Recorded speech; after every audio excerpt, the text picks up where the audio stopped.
जय हिंद। आप सभी का हमारे YouTube channel study 247 by Jitendra sir पर बहुत बहुत स्वागत है। दोस्तों, आज की क्लास में हम लोग पढ़ेंगे शिशुनाग वंश को, और इसी क्लास में दोस्तों हम लोग नंद वंश को भी कंप्लीट करेंगे, क्योंकि दोस्तों दोनों छोटे छोटे वंश हैं। एक ही क्लास में हम लोग आज देखेंगे।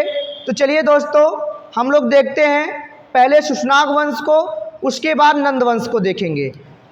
शिशुनाग वंश।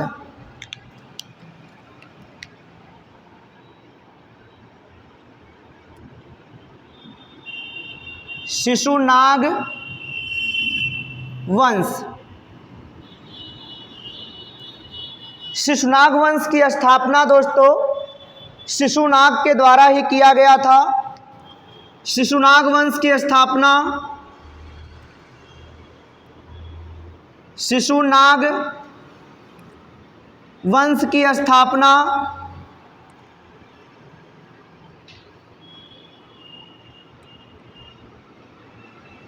शिशुनाग वंश की स्थापना शिशुनाग के द्वारा ही किया गया था।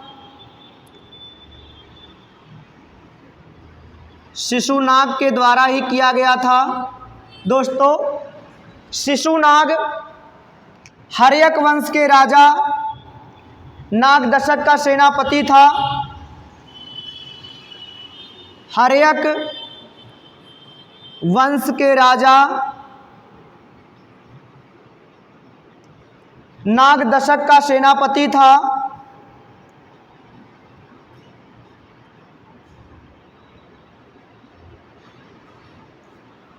नागदशक का सेनापति था। दोस्तों, नागदशक की हत्या करके शिशुनाग ने मगध पर शिशुनाग वंश की स्थापना किया था। दोस्तों, पुराणों में शिशुनाग को क्षत्रिय बताया गया है। पुराणों में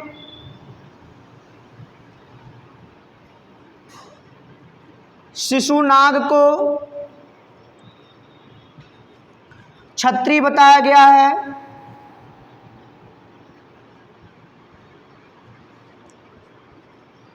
क्षत्रिय बताया गया है। दोस्तों शिशुनाग ने जैसे ही मगध पर शिशुनाग वंश की स्थापना किया था, तुरंत अपनी राजधानी पाटलिपुत्रा से स्थानांतरित करके वैशाली को बनाया था। तो शिशुनाग ने अपनी राजधानी वैशाली को बनाया था। राजधानी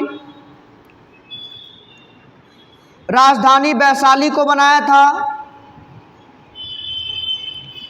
राजधानी वैशाली को बनाया था। दोस्तों, शिशुनाग का सबसे महत्वपूर्ण उपलब्धि था दोस्तों अवंती और वत्स राज्य को जीतकर मगध साम्राज्य में मिलाना।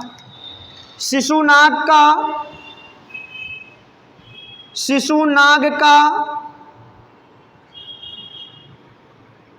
महत्वपूर्ण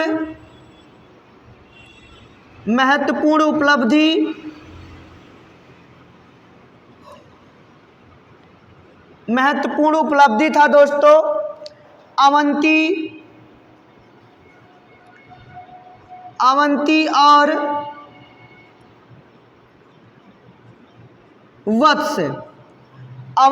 और वत्स राज्य को जीतकर मगध में मिलाना।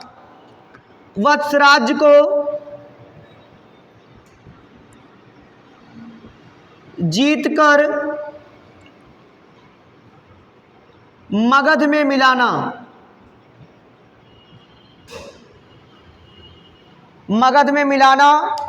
दोस्तों, शिशुनाग के समय में मगध का विस्तार मध्य प्रदेश के मालवा से लेकर के बंगाल तक था।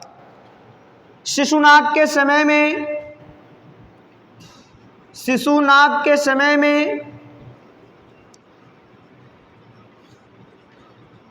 मगध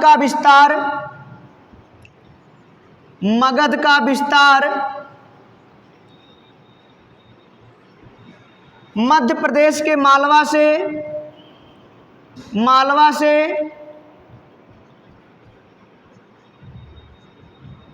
बंगाल तक था, मालवा से बंगाल तक था। दोस्तों शिशुनाग का उत्तराधिकारी कालाशोक हुआ। कालाशोक को दोस्तों पुराणों और दिव्यावदान में काकवर्ण के नाम से जाना जाता है। तो दोस्तों इसके बाद हम लोग देखते हैं कालाशोक को। कालाशोक शिशुनाग का पुत्र था। तो देखते हैं दोस्तों उसको।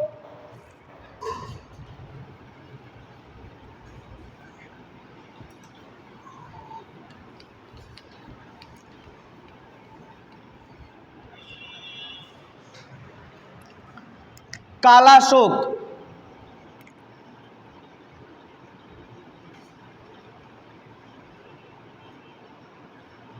कालाशोक कालाशोक को दोस्तों पुराणों और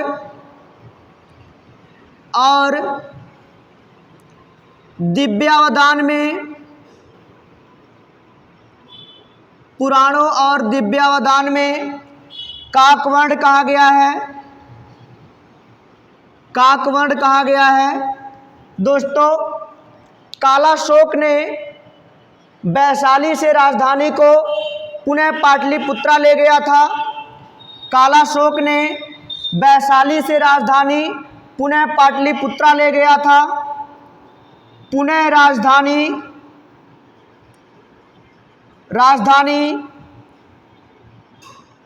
पाटलिपुत्रा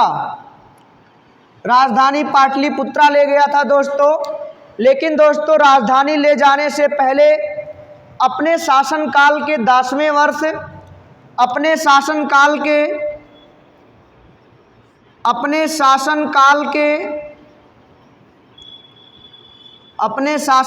के 10वें वर्ष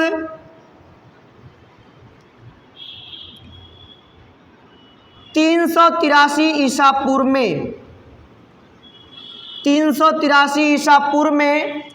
द्वितीय बौद्ध संगीति का आयोजन वैशाली में कालाशोक के द्वारा किया गया था। 383 ईसा पूर्व में द्वितीय बौद्ध संगीति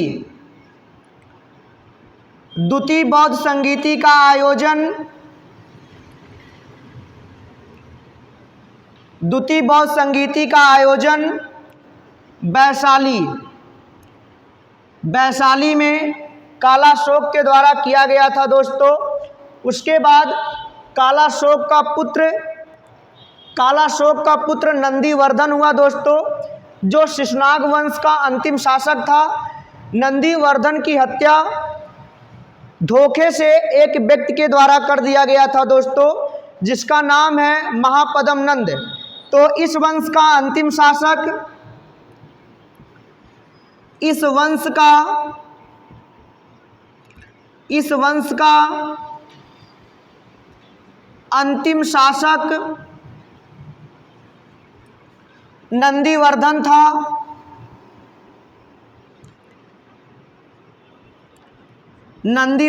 दोस्तों, लेकिन धोखे से एक व्यक्ति के द्वारा इसकी हत्या कर दी गई थी।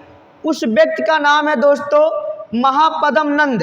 महापद्म नंद ने नंदीवर्धन की हत्या करके मगध पर एक नए वंश की स्थापना किया, जिसको दोस्तों नंद वंश के नाम से जाना जाता है। तो दोस्तों अब हम लोग देखेंगे नंद वंश को।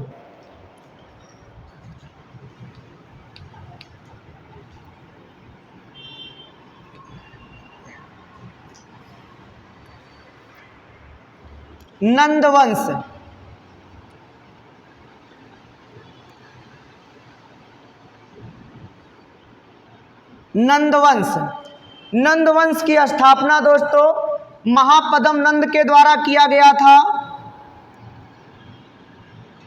नंद वंश की स्थापना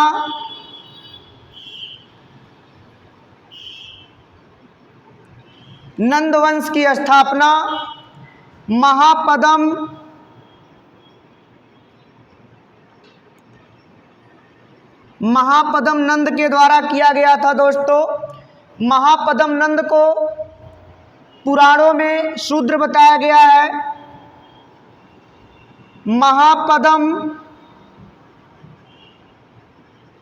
नंद को पुराणों में शूद्र बताया गया दोस्तों, और महापद्म नंद को पुराणों में सर्व छत्रांतक कहा गया है। महापद्म नंद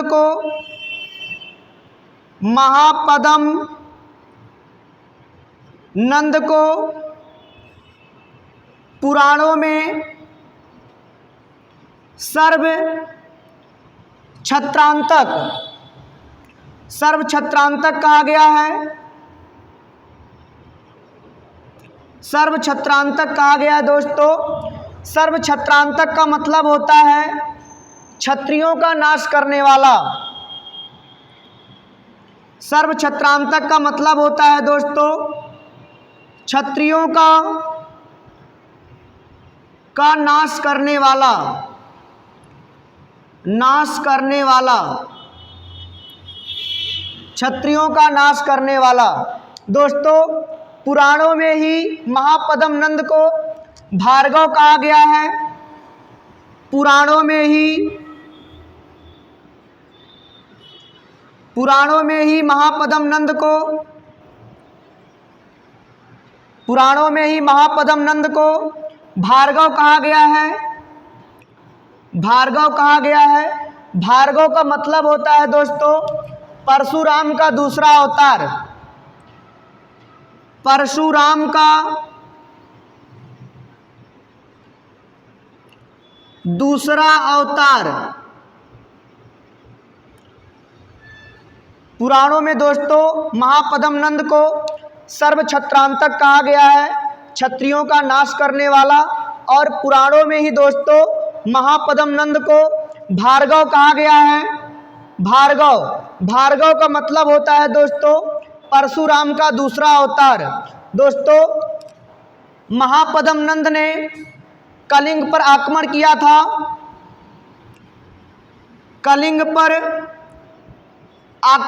था। और वहां से विजय स्मारक के रूप में जिनकी मूर्ति को उठा लाया था, वहां से विजय स्मारक के रूप में जिनकी मूर्ति को उठा लाया था दोस्तों, जिनकी मूर्ति दोस्तों जैन धर्म के प्रथम तीर्थंकर ऋषभदेव की मूर्ति थी। जैन धर्म के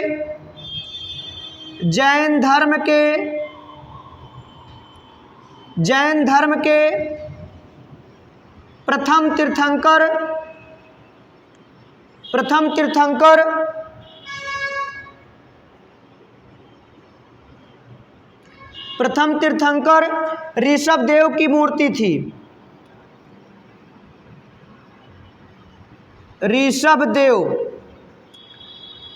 ऋषभदेव की मूर्ति थी दोस्तों महापद्म नंद ने विशाल साम्राज्य स्थापित करने के बाद एकराट की उपाधि धारण किया था।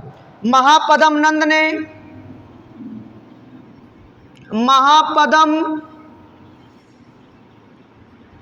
ने विशाल साम्राज्य स्थापित करने के बाद एकराट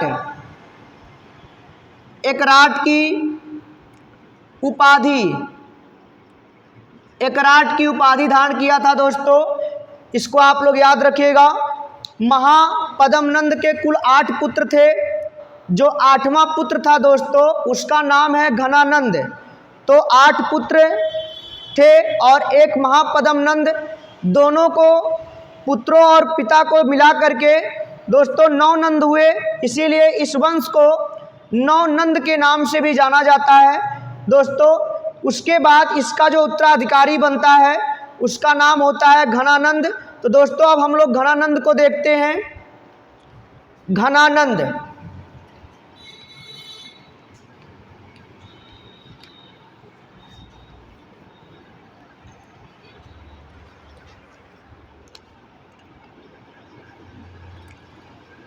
घनानंद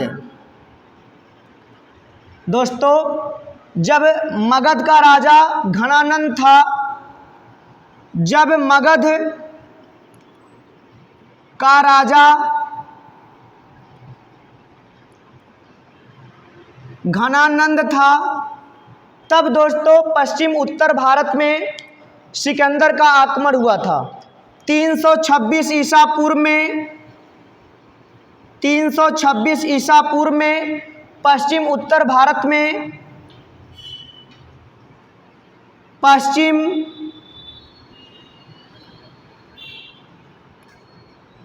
पश्चिमोत्तर भारत में सिकंदर का आक्रमण हुआ था। सिकंदर का आक्रमण हुआ था। दोस्तों सिकंदर और घनानंद समकालीन थे। ऐसे भी दोस्तों एग्जाम में क्वेश्चन पूछा जा चुका है। जब भारत पर सिकंदर ने आक्रमण किया था उस समय उत्तर भारत में किसका शासन था या मगध में किसका शासन था? तो दोस्तों मगध में घनानंद का शासन था। दोस्तों घनानंद बहुत ही लालची और धन संग्राही राजा था। घनानंद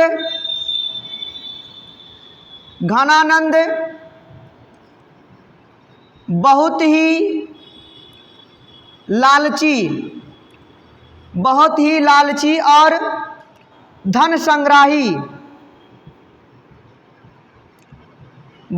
लालची और धन संग्राही राजा था। दोस्तों घनानंद ने मगध की जनता पर इतना ज़्यादा टैक्स लगा दिया था कि मगध की जनता टैक्स को पे ही नहीं कर पा रही थी। दोस्तों मगध की जनता तो चाह ही रही थी कोई आए और घनानंद का विनाश करे। दोस्तों घनानंद के दरबार में कौटिल्य रहते थे, चाणक्य रहते थे। उन्हीं को दोस्तों अजय गुप्त, अमर गुप्त, विशाल गुप्त के नाम से भी जाना जाता है। दोस्तों चाणक्य का जन्म तक्षशिला में हुआ था। दोस्तों तक्षशिला में अर्थशास्त्र के प्रोफेसर थे कौटिल्य, चाणक्य। तो दोस्तों एक बार घनानंद के दरबार में वो थे और घनानंद ने चाणक्य को बड़े दरबार में अपमानित कर दिया और धक्का मार करके बाहर निकाल दिया। दोस्तों जब घनानंद ने चाणक्य को धक्का मारा था तब चाणक्य की चोटी खुल गई थी।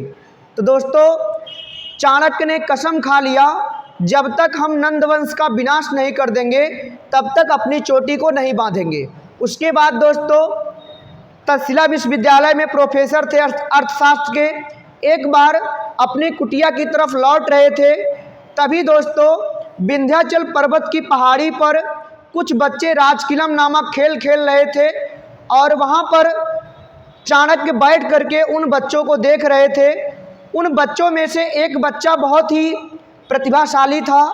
दोस्तों उस बच्चे को चाणक्य ने अपने पास बुलाया और कहा कि बेटा आपका क्या नाम है? उस बच्चे ने कहा कि मेरा नाम चंद्रगुप्त मौर्य है, लेकिन हमारे माता पिता का कोई पता नहीं है। तो दोस्तों चाणक्य ने उस बच्चे को 1000 कांसा अर्पण दे करके खरीदा और ले जाकर के अपने कुटिया पर उसको हर तरह की शिक्षा दिए। दोस्तों चंद्रगुप्त मौर्य ने तक्षशिला विश्वविद्यालय में अध्ययन भी किया था।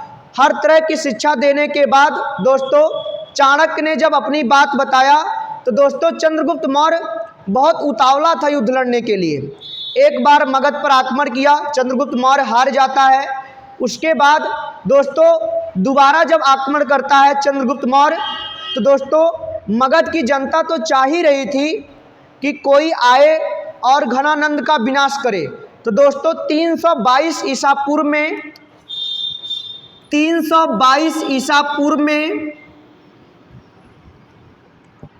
चंद्रगुप्त मौर्य ने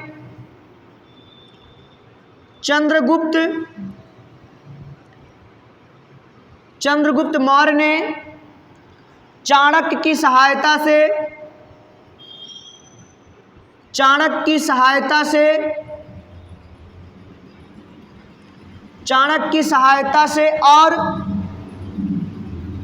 और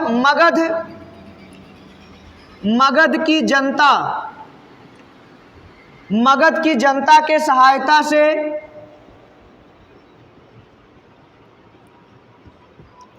घनानंद की 322 ईसा पूर्व में हत्या कर दिया। और दोस्तों मगध पे नए राजवंश की स्थापना हुई जिसका नाम है मौर्य वंश। मौर्य वंश, मौर्य वंश की स्थापना दोस्तों चंद्रगुप्त मौर्य ने किया था। दोस्तों चंद्रगुप्त मौर्य को भारत का मुक्तिदाता भी कहा जाता है। चंद्रगुप्त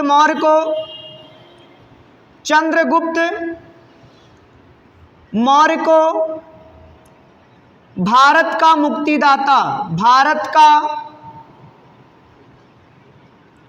मुक्तिदाता कहा जाता है दोस्तों, इसको आप लोग याद रखिएगा।